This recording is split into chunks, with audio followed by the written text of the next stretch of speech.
Hello fellow Techers, Space Bandit here with another episode of World of Tanks, and today we are in the tier 9 mercenary medium tank, the Sharpshooter. Yes, I did manage to grind this contract a while ago, but I didn't have much chance to play this tank over the last little while. I did take it out for a few battles here and there, but I didn't really get a good chance to get used to the tank until recently. So before we get into the game, what is the Sharpshooter? What is this tank made of? So it basically incorporates E50's gun, which has actually better stats than E50 that's currently on paper. Because the aim time is better, not 3 seconds, but 2.7 seconds. Rate of fire is better, not 545, it's 583 rounds per minute. As well as gun depression is so much better, because we're talking about minus 10 degrees of gun depression instead of minus 8. Although, because this tank has Chieftain's turret, it basically adopted minus 10 degrees of gun depression. As far as the hull is concerned, it carries the T95E6's hull, which is American tier 10 medium tank. But because power to weight ratio is so much lower on the Sharpshooter, actually doesn't go as fast as T95E6.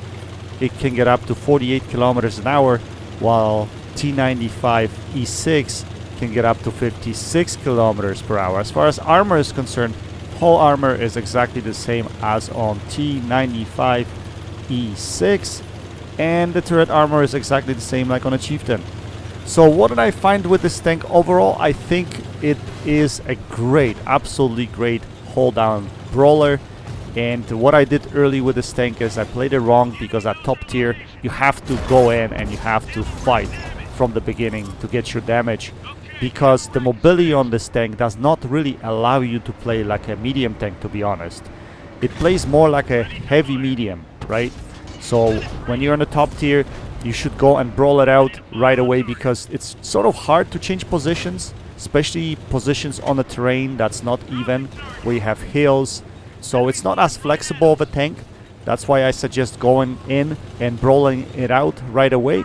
But if you're as a bottom tier, you still can support your heavies, especially in hold down situations, because of that tough turret that you have. You're gonna bounce a lot of shells with that turret. But you're gonna have to play it a little bit more cautious, because obviously your hull is not as strong at tier 10, and you're gonna get penned pretty much by any tank at tier 10 through your hull. So as long as you play it hold down and you do some ridge fighting, yeah, you're gonna love this tank for sure. Mobility is a weakness, that's a fact, and that's what kind of misguided me early when I played this tank, but now I kind of have an idea of how to play it, so it's no longer an issue. And I also threw in premium gas as a consumable in this tank, because I like to have this tank a little bit more preppy. I wanted it to move a little bit better, especially up the hill. When you climb up, you know, to take a shot, I want it to be a little bit faster than what it was. Plus it gives you a little bit of that speed boost, which is great. As far as penetration goes, since this tank has E50's gun, the penetration is exactly the same. You get 220 millimeters of pen on a standard shell, which is AP round, and you get 270 millimeters of pen on a premium round, which is APCR. But in many cases, especially when you fight at tier 10, you'll probably find yourself firing a lot more premium rounds than standard rounds, because 220 base pen, let's not kid ourselves, it's not the most. As far as the grind's concerned, was it worth it? Well, you're gonna have to ask yourself that question. For a person that doesn't play tanks that much anymore, as I used to, it was extremely difficult for me. But if you play the game every day and you're able to do what, about, you know, 25 to 30,000 XP per day, that's not that bad. Although the last stage is really, really horrific to grind through. I think, I don't remember now, but I had to grind through what, over 700,000 XP for the last stage. So yeah, I mean, it's not easy at all, that's for sure, guys. So any mercenary contract, especially at tier 9 and tier 10, is going to be long and grueling. So it's up to you if you want to do it, but this is probably the last one I will do. Anyway, that's enough about the tank. I have one really good battle for you guys, which came down to the wire. So I hope you will enjoy that. And without further ado, let's jump into the game and see what's transpiring here. So as you've probably already noticed, we went up to the hill first because obviously with my gun depression and strong turret armor, that was probably the best position for me to be in. So we did some real damage up at the top of the hill. We actually won the hill, but as you noticed, we lost the bottom side of the map, and now we have to fight to defend the base. As you can see, I'm carrying binocs on this tank because it gives me a little bit of extra view range, especially with this gun that has very good sniping ability. It really helps on big maps in situations like this. So when Leopard is outspawning you, for instance, you can sit back behind this tank like I do here, engage my binocs, and I could potentially respawn him. I don't know what the hell this guy is doing, squeezing by me anyway. So we're trying to play it smart here. We're trying to, you know, reset our base. We actually managed to reset our base, but in the process, majority of our tanks just committed suicide. They just went in and died. Most of them, for the most part. So as you can see, only 4 of us remaining right now. We completely lost the hill. We had the hill, but the guys sliding down the hill, they run into a bunch of tank destroyers that were sitting in C4, C5 area, somewhere around there. And all of a sudden, our numbers have dwindled, right? So only 3 of us remaining on this side here that were defending the base, and there's only one guy there. I'm telling him to drop. I'm like, dude, you can't do anything by yourself. Just, you know, drop back so I can help you. And by the time I'm gonna get up to the hill, unfortunately, he's gonna die. And the same with these 2 guys on my left-hand side. Anyway, I'm looking for shots over here. I'm trying still to play it safe. I don't want to throw my tank away. I want to take what's given to me, right? So I see this tank destroyer here. I should be able to poke out from here. And if I put a side shot here, I should be able to pen him. And yes, I do pen him. And we're going to drop right here. But we already lost our tank destroyer as well as Super Conqueror. So it's just me and this M103 right now. And he's going to go balls deep into that area there, which is quite dangerous because I think those tank destroyers from the pocket there at C or D4, they have shots at him. Here I put a narrow shot into that Chinese tank destroyer. We take him out of the game. So we're 2 versus 5 right now. And M103 takes out that medium tank, so we're 2 versus 4. And if he dropped, and I'm telling him to drop right here, maybe we could have been able to hold the hill over here. But he gets taken out, so it's just me versus 4 tanks. Now, the situation is not that bad, except for the fact that there's RD in play. If there was no RD in play, oh, it would be so much easier.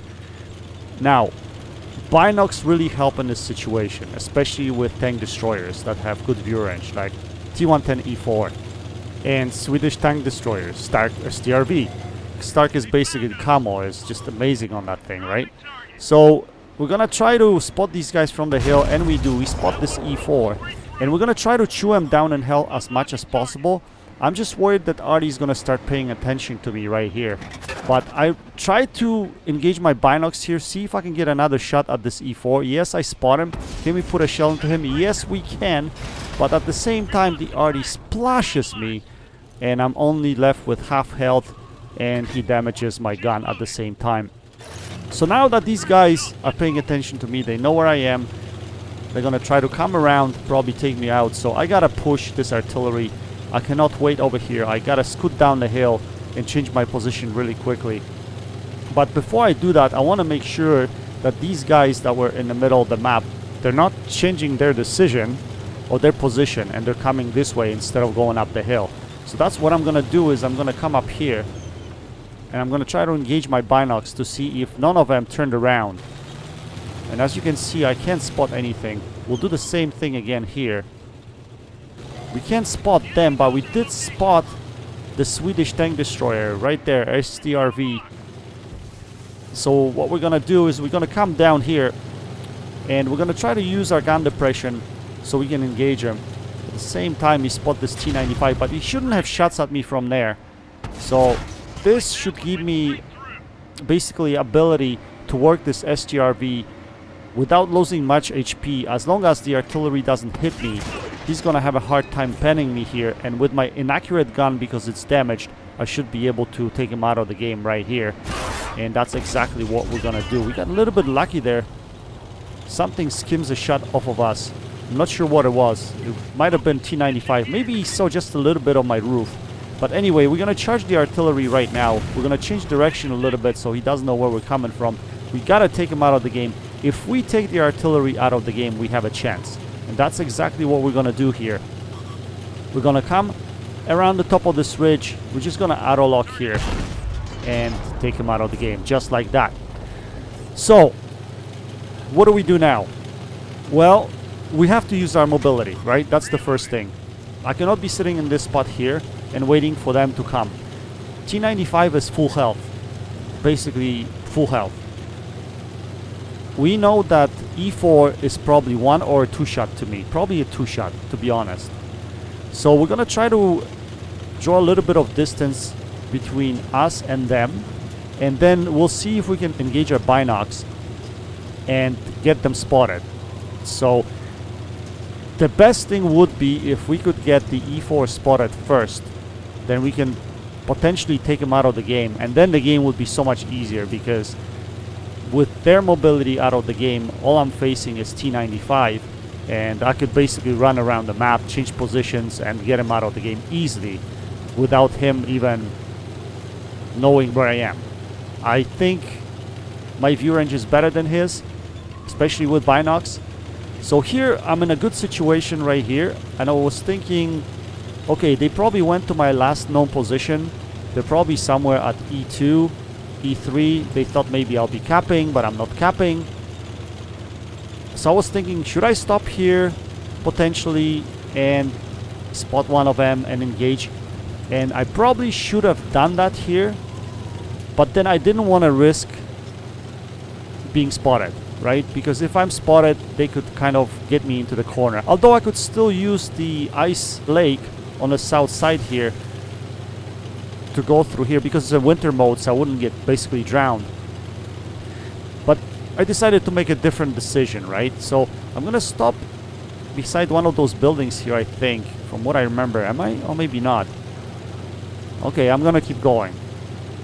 Am I gonna? Oh yeah, I'm gonna stop right here.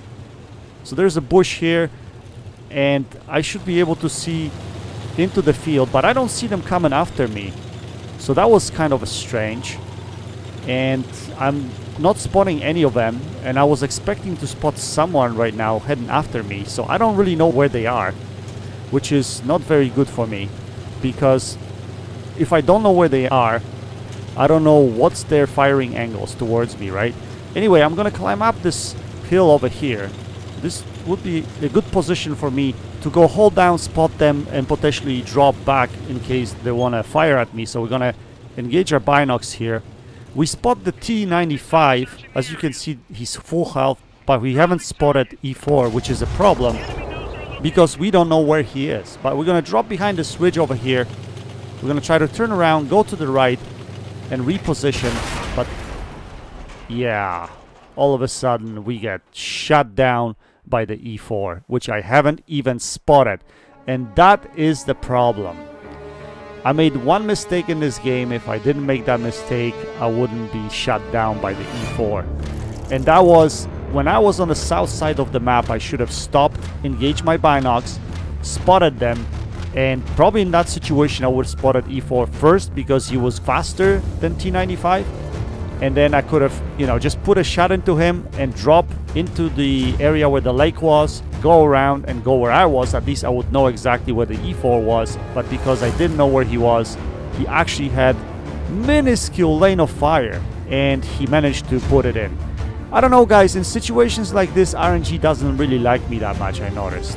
I usually get shafted in those situations, because all I really needed was one missed shot by this E4. All I needed was RNG helping me deflect that shot going one way or the other. But his shot went exactly where it's supposed to go, from a long distance away.